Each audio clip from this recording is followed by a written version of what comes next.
తెనాలిలోని bus station సమీపంలో గల శ్రీ వాసవి వైశ్య విద్యానిధి సత్రం కమిటీ జనరల్ బాడీ సమావేశం ఏప్రిల్ 13వ తేదీన జరుగుతుందని ప్రకటించిన మీదట ఇంతకుముందు ప్రకటించిన 23వ తేదీని వాయిదా వేస్తున్నట్లు పెండేల వెంకట్రావు తెలిపారు.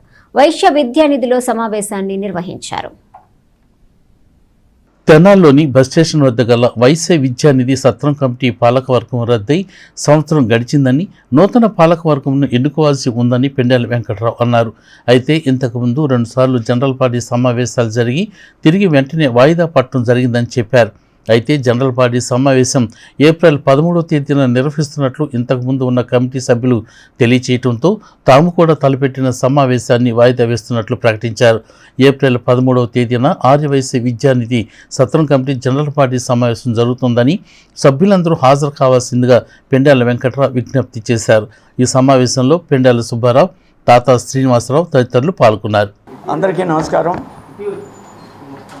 ఈరోజు ముఖ్యంగా ఈ సమావేశం ఎందుకు ఏర్పాటు చేశామంటే, కన్యకా పరమేశ్వరి దేవస్థానం సత్రం కమిటీ ప్రెసిడెంట్ గారైన నూకల వేణు గారు మరి గత 20 సంవత్సరాల నుంచి 2004 నుంచి నా చేతుల మీదుగానే ఆయనకి తాళాలు అప్పచెప్పాం. ఆయన అప్పటి నుంచే పరిపాలన చేస్తున్నాడు. అయితే 2020లో మీ అందరికీ తెలుసు, జేసీబీని తీసుకొచ్చి బిల్డింగులు బాగలగొట్టడం, ఈ విద్యానిధికి సంబంధించిన బిల్డింగ్ కొట్టింది కూడా అందరికీ తెలుసు, ఊళ్ళో ప్రజలందరికీ తెలుసు. సరే, అప్పటి నుంచి కూడా మేము అది సుప్రీంకోర్టులో 27 సంవత్సరాలు పోరాటం చేసి మేము గెలిచి, మాకు ఇక్కడ కోర్టు ద్వారా అమీనాలు వచ్చి తాళాలు నా చేతికి ఇవ్వడం కూడా ఆ రోజు పేపర్లలో కూడా చూసాం.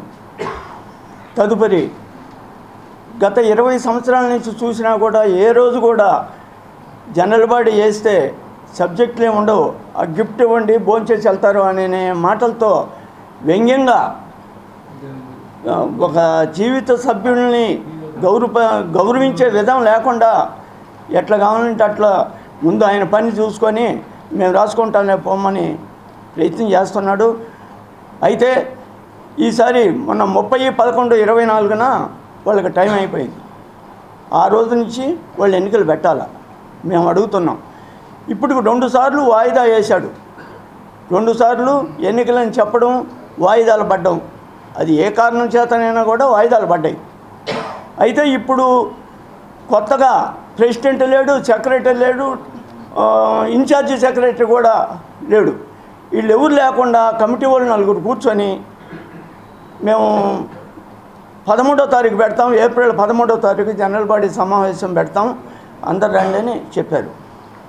మేమనేది ఏంటంటే, మేము 23వ తారీఖు పెట్టాం. సరే, మీరు గౌరవంగా మీరు 13వ తారీఖు ఏప్రిల్ 13 పెడతానన్నారు కాబట్టి మేము రావడానికి సిద్ధంగా ఉన్నాం. మేము 23 పెట్టిన మీటింగ్ని మేము 13కు మారుస్తున్నాం. మీరు కానీ పెట్టకపోతే మేము ఆ రోజు సభ జరిపి ఎన్నికలు జరుపుకుంటాం. అంటే గతంలో 2 వాయిదాలు పడ్డాయి కాబట్టి రేపు వేణుగారు అనొచ్చు, మాకేం సంబంధం లేదు, నాకు తెలీదు, వాళ్ళు ఎవరు చెప్పారో నాకు తెలియదు అనే మాటలు మాట్లాడచ్చు. అందుకని మేము చెప్తున్నాం, మా మీటింగ్ను కూడా 23వ తారీఖు మీరు చెప్పిన టయానికే మేము మీటింగ్ వేస్తున్నాం. మీరు కానీ 13వ తారీఖు మీరు కానీ చేయకపోతే ఆ మీటింగ్ని మేమే జరుపుతాం. అందువల్ల మరి పట్టణంలో ఉన్నటువంటి జీవిత సభ్యులందరూ ఇది గమనించాలి. ఎట్టి పరిస్థితుల్లో 13వ తారీఖు మీటింగ్ జరుగుద్ది. గతంలో మాదిరి వాయిదాలు ఉండవు. కాబట్టి సభ్యులందరూ కూడా సమావేశానికి వచ్చి మరి ఆ సమావేశంలో పాల్గొని సమావేశాన్ని జయప్రదం చేయవలసిందిగా కోరుతున్నాం. 2014లోనూ 15లోనూ నూకల వెంకట వేణుగోపాలరావు గారు దేవస్థానం ప్రెసిడెంట్గా 2004లో కొన్ని విపరీత ధోరణిలో వారు తీసుకోవడం జరిగింది. ఆ కాలం నుంచి కూడా 2 సంవత్సరాలకో 3 సంవత్సరాలకో ఒకసారి జనరల్ బాడీ సభ్యత్వం మీటింగ్ జరుగుతుంటే ఏదో ఇప్పుడు వెంకటరావు చెప్పినట్టు తూతూ మంత్రంగా మమ అనిపించడం, పని చేసుకోవడం వెళ్తున్నారు.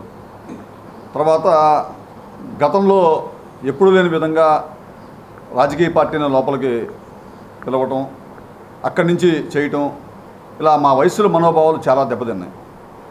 గతంలో టీడీపీ పార్టీకి సంబంధించి వాళ్ళు లోపల చేసుకున్నా కూడా కేవలం వయస్సుల్ని పిలిచి వయసులతో మీటింగ్ పెట్టి పంపించేవాళ్ళు.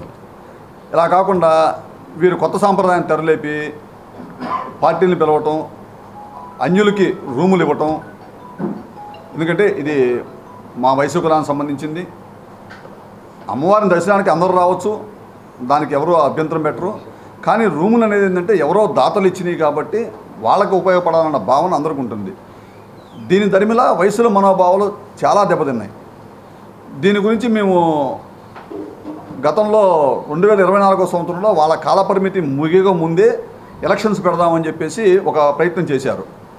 దాన్ని మళ్ళీ ఏదో వాయిదా వేస్తున్నారు. ఆ తర్వాత 2 సార్లు మళ్ళీ ఎలక్షన్స్ పెడతాం, జనరల్ బాడీ పెడతాం అని చెప్పారు. దాన్ని కారణం లేకుండా వాయిదా వేశారు. మొన్న 3వ తారీఖు నాడు మేము దీని గురించి వారిని సంప్రదించాం. మాకు దేవస్థానంలో కళ్యాణ మండపం కావాలండి, ఒక ఫంక్షన్ చేసుకోవడం నిమిత్తం సంప్రదించితే లేదు, ఆ రోజు మీటింగ్ ఉంది, మాకు ఖాళీ లేదని చెప్పారు. ఆ రోజు మీటింగ్ జరపలా. దేవస్థానంకి వచ్చే ఆదాయం కూడా పోయింది. వాళ్ళు ఆ ఫంక్షన్ బయట చేసుకున్నారు, ఆదాయం బయటకు పోయింది.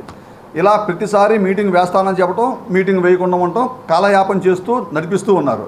అది దేనికో ఏంటో ఆ లోగుట్టు భగవంతుడికి తెలియాలి. ఆ లోపల